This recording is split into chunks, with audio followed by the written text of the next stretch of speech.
Jesus. Amém. Vamos abrir as nossas Bíblias no Evangelho segundo escreveu São Mateus, capítulo 5, versículo 13 a 16, irmãos.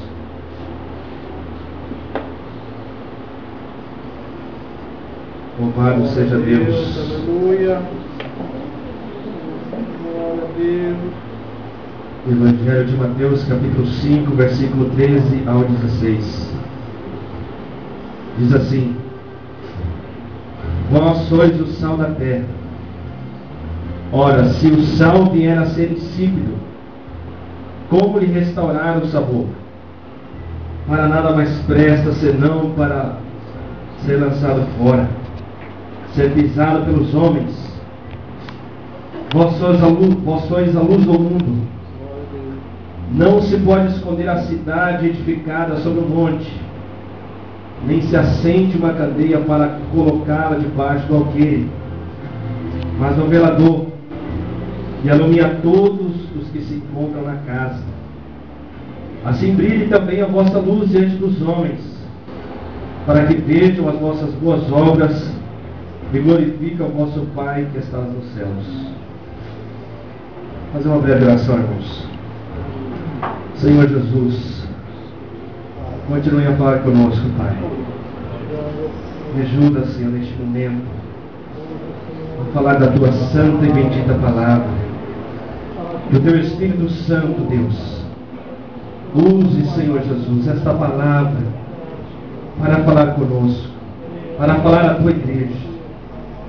Usa meus lábios, Senhor, neste momento, ó Deus, a minha vida, Senhor, como canal de bênção para todos os Teus filhos aqui nesta noite, para a Sua honra e para a Sua glória, Jesus. Amém, Jesus. Vocês não podem sentar.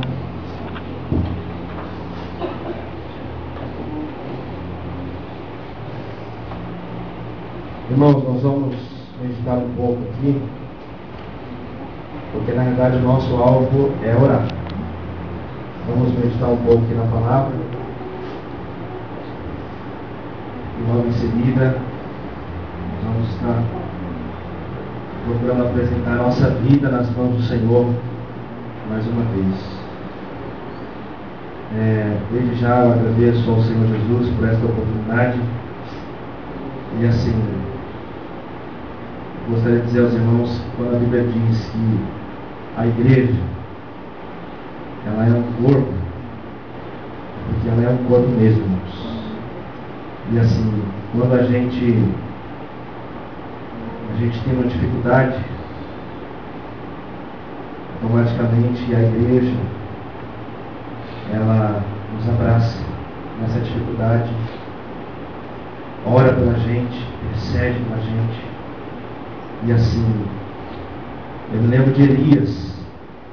Elias estava dentro de uma caverna e ele falava para Deus assim: Senhor, mataram todos os teus profetas e só ficou eu. E ele repetia isso constantemente para Deus. Em outras palavras, Elias estava dizendo assim: Senhor, a minha luta é maior do que todos, a minha dificuldade é maior do que todos. E Deus naquele momento falou com ele o seguinte: Elias, você não está sozinho. Existem 7.000 profetas que não dobraram o seu joelho a Baal. Existem 7.000 profetas que estavam intercedendo por vocês quando você estava no Monte Carmelo. Assim é a nossa vida, irmãos. Assim é a igreja. É por isso que nós somos um corpo, para vivermos intercedendo um pelo outro, buscando um pelo outro, em nome de Jesus. Gostaria de meditar junto com os irmãos aqui sobre o tema da mensagem. Vai falar sobre evangelismo. Eu gostaria de dizer aos irmãos que evangelismo é algo maravilhoso, irmãos. Evangelismo é algo que está no coração de Deus. Hoje nós estamos aqui porque um dia alguém, de alguma forma, de algum jeito, falou de Jesus para nós. Ou então para alguém da nossa família. E assim, Jesus ele falou: ide por todo mundo, pregai o Evangelho a toda criatura. Quem crer e for batizado será salvo. Quem não crer será condenado. Essas mesmas palavras estão inseridas aqui no texto de Mateus que nós lemos. E assim, quando Jesus falava sobre o sal e a luz, ele estava em algum ponto perto do mar da Galileia. E ali menos de 160 quilômetros ao sul estava ao Rio Jordão. Esse rio, ele corria para um outro lado do mar, não tão longe dali. E este outro mar, de tão salgado, é chamado de Mar Morto. E do lado ocidental vivia ali uma comunidade monástica, que eram pessoas devotadas a produzirem e guardarem manuscritos bíblicos. Eram conhecidos como essênios, mas se auto-intitulavam os filhos da luz. Entretanto, não tomavam providência para que a luz brilhasse através da vida deles, pois viviam reclusos da sociedade e isolados de tudo e de todos. Quando Jesus ele diz para nós que nós devemos ser uma igreja evangelística, ele sabe, irmãos, os problemas que tem a igreja. Por exemplo, eu sei que a gente tem várias situações que na igreja ela precisa ser resolvida. São várias e várias situações. Mas Jesus, ele, em Atos 1:8, ele diz que a obra de Deus ela é simultânea. Ele fala assim, tanto em Jerusalém, como em Samaria, Judeia e até os confins da terra. É simultâneo, tipo assim, não é esse ou aquele exclusivo, é automático, é simultâneo. Então, por mais que a igreja ela esteja envolvida em dificuldades, em problemas, Jesus tem 3 propósitos para a igreja. O primeiro propósito para a igreja é adorar ao Senhor. Nós fomos chamados, criados para adorarmos a esse Deus maravilhoso. O segundo propósito de Deus para a igreja é edificar os santos, edificar ela mesma através da palavra do Senhor. E o terceiro propósito de Deus para a igreja é com que ela seja proclamadora das boas novas de salvação. Diante desse texto que nós lemos, eu gostaria de meditar com os irmãos aqui em algumas lições, se o tempo nos permitir. Primeira lição: de acordo com esse texto, Jesus ele está afirmando com isso que o mundo não possuía força própria para se preservar. Afirma que a tendência do mundo era de autofagia, de autodestruição. O mundo, irmãos, em que nós vivemos, ele é escuro e sem luz própria. Ironicamente, Paris, que é chamada a cidade das luzes, possui hoje um dos mais altos índices de desfacelamento da família e de suicídio de adolescentes. Por que isso, irmãos? Porque o mundo não tem luz própria. E Deus, ele fala para nós aqui, através de Cristo, que nós somos o sal da terra e a luz deste mundo. Por que, irmãos? Porque Cristo está no meio da igreja. Cristo está atuando no meio do seu povo. Cristo está trabalhando no meio da sua igreja. O mundo que nós vivemos é um mundo que possui uma rápida tendência para a sua decomposição. Ele está, irmãos, que nem um papel que é jogado na água. Ele está se decompondo, porque ele não tem luz própria. Nós ouvimos isso nas ruas. Quando nós ouvimos as pessoas falar que ontem havia menos violência, menos corrupção, menos maldade. Nós ligamos a televisão e nós vemos, infelizmente, várias situações de violência, vários casos de homicídio, de assassinato, várias famílias sendo destruídas, desfaceladas. Por que isso, irmãos? Porque a estrutura mundial patrocinadora do pecado possui em seu DNA uma tendência para se decompor. É por isso que em Mateus 5, versículo 8, Jesus, preparando a sua igreja para viver no mundo, ele diz o seguinte: bem-aventurados os limpos de coração, porque verão a Deus. Quando ele diz isso, irmãos, a palavra limpo aqui não se refere à resistência contra a carne, mas sim contra o mundo. A palavra katarói, que significa limpos, significa também literalmente sem mistura, sem resíduos, e é usada para a água tirada da fonte cristalina. Quando Jesus ele diz isso para a sua igreja: bem-aventurados os limpos de coração, porque eles verão a Deus. Ele está dizendo o seguinte, que nós temos um pressuposto extremamente importante como igreja, que a igreja ela não conseguirá ser sal da terra e luz do mundo. Em outras palavras, ela não conseguirá cumprir a sua missão, primeiro, se ela estiver misturada, se passar a se parecer com o mundo, se passarmos a viver pelos valores do mundo e não pelos valores do reino. É por isso que Jesus fala que bem-aventurados os limpos de coração, porque eles verão a Deus. E Deus tem uma missão, irmãos, para a sua igreja, para cada um de nós. E a missão para a sua igreja, como nós falamos, ela está em 3 propósitos. Dentre eles, o Senhor quer que nós sejamos sal da terra e luz deste mundo, irmãos. O Senhor quer que eu e você possamos brilhar com o brilho de Cristo. Porque a igreja que não evangeliza, irmãos, ela perde a visão do reino de Deus. A igreja que não se preocupa com as pessoas que estão perdidas, ela perde o foco. Porque ela é igreja, porque ela está servindo ao Senhor, porque hoje nós estamos aqui.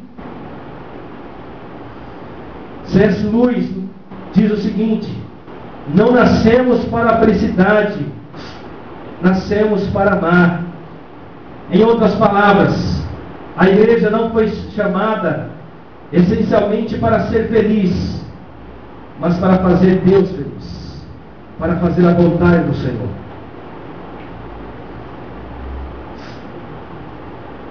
E a palavra de Deus ela nos diz, irmãos,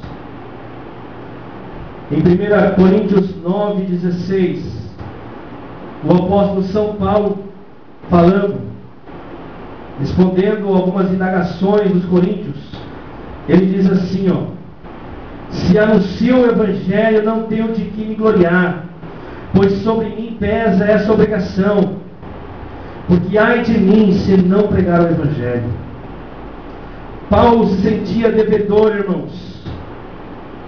Paulo se sentia na responsabilidade de transmitir o evangelho para as pessoas.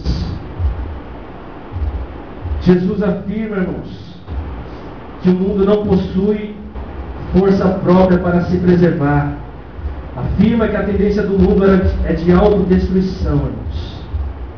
O mundo está perdido, em todas as palavras. As pessoas sem Jesus estão perdidas.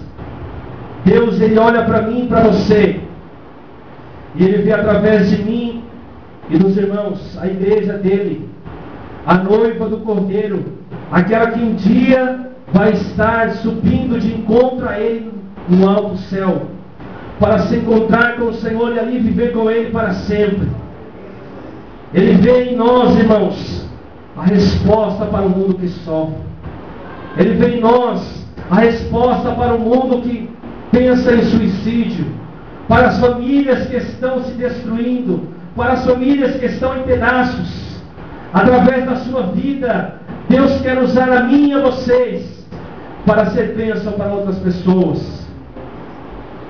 Segunda coisa, Jesus também afirma de maneira categórica que nós, a igreja, somos o sal da terra e a luz do mundo.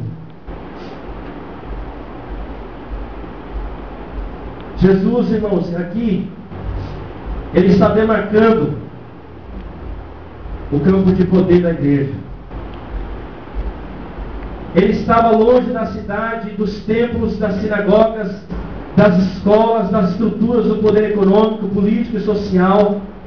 Portanto, Ele estava deixando bem claro que nossas estruturas não são o sal da terra e nem a luz do mundo. Nossas finanças não são o sal da terra e nem a luz do mundo. Nossos templos, nossos métodos, nossas estratégias litúrgicas, a influência na mídia não são o sal da terra, irmão. Sabe quem é o sal da terra, a luz do mundo? É você e sou eu. Somos nós, pessoas vivas. A igreja, as paredes, não é o sal da terra, não é a luz do mundo.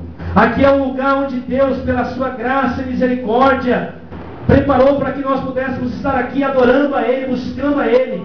Quem é o sal da terra, a luz do mundo? É você, porque você é a casa viva de Deus. Louvado seja Deus. Ele, bom, dizia o seguinte: constantemente nos esforçamos por criar novos métodos, novos planos para garantir a eficiência na igreja. Nos esquecemos que o homem é o método de Deus. A igreja procura melhores métodos. Deus procura melhores homens. A igreja procura métodos e mais métodos, mas Deus está à procura de melhores cristãos. Homens e mulheres que realmente queiram andar com Ele, queiram viver com Ele, queiram andar na Sua presença, queiram caminhar de acordo com a Sua palavra, para fazer a diferença para a glória de Deus neste mundo. Em Ezequiel 22, o versículo 30, a palavra de Deus nos diz assim, irmãos: busquei entre eles um homem que tapasse o muro e se colocasse na brecha perante mim a favor desta terra, para que eu não a destruísse, mas a ninguém achei. Deus está buscando pessoas para ser sal da terra e luz do mundo. Deus está buscando homens, mulheres, crianças e jovens.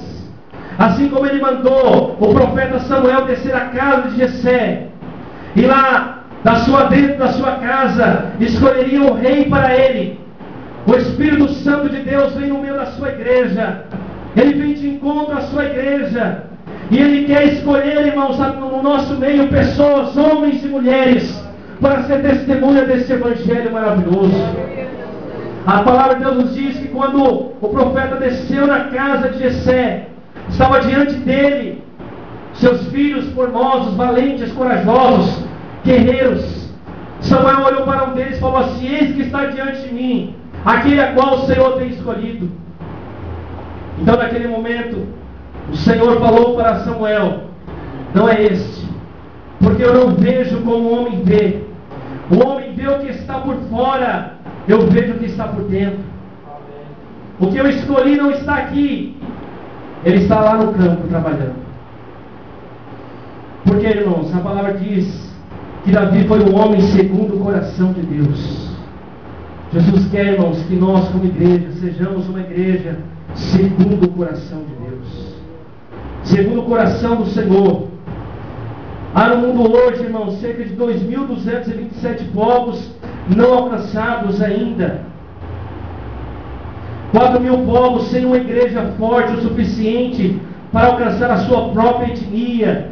No norte da África e Oriente Médio, há bolsões com até uma equipe missionária para cada 3 milhões de habitantes. Há mais de 3.000 línguas sem a palavra de Deus traduzida em seus idiomas. E 1 bilhão de pessoas que não sabem ler ou escrever. Ou seja, não leriam a palavra de Deus mesmo se as tivessem em suas mãos. Temos em nosso país, o Brasil, 103 tribos indígenas sem a presença missionária. E há guetos sociais bem perto de nós, à espera de alguém que se levante ali e seja sal e seja luz para a glória de Deus. Por que isso, irmãos? Porque o mundo precisa, irmãos, do Evangelho de Cristo. Paulo falou o seguinte: não me envergonhe do Evangelho de Deus, porque ele é o poder de Deus para a salvação de todo aquele que crê. Para nós terminarmos, houve um homem chamado Charles Peirce, que foi um assassino condenado à morte no ano de 1902 na Inglaterra. Ele seria enforcado. Ao caminhar para o cadafalso, um pastor o acompanhava, citando-lhe partes da palavra de Deus.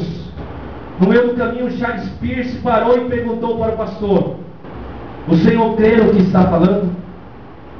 Sem dúvida, respondeu o ministro. Ao que Charles Peirce complementou: não, o senhor não crê. Se eu cresce no que o senhor afirma crer, correria ou mesmo rastejaria por toda a Inglaterra e pelos campos, ainda que estivessem cheios de cacos de vidro, para falar a homens e mulheres a respeito da minha fé. Não, o senhor não crê. Deus usa corações apaixonados por Jesus, irmãos. Deus, Ele quer que a nossa vida seja cheia do seu Espírito Santo. Quando esse homem estava sendo condenado à morte, ele disse que o ministro não cria na palavra. Ele estava dizendo o seguinte: se o senhor cresce, talvez eu teria sido alcançado pelo Evangelho. Mas infelizmente estou aqui hoje indo para a morte, porque o Senhor disse que crê, mas não vai anunciar o Evangelho. Ou seja, irmãos, que nós possamos transmitir o Evangelho de Cristo para as outras pessoas, através de um convite, através de um folheto, através de uma literatura. Nós podemos fazer alguma coisa para a glória de Deus. Amém, irmãos? Amém.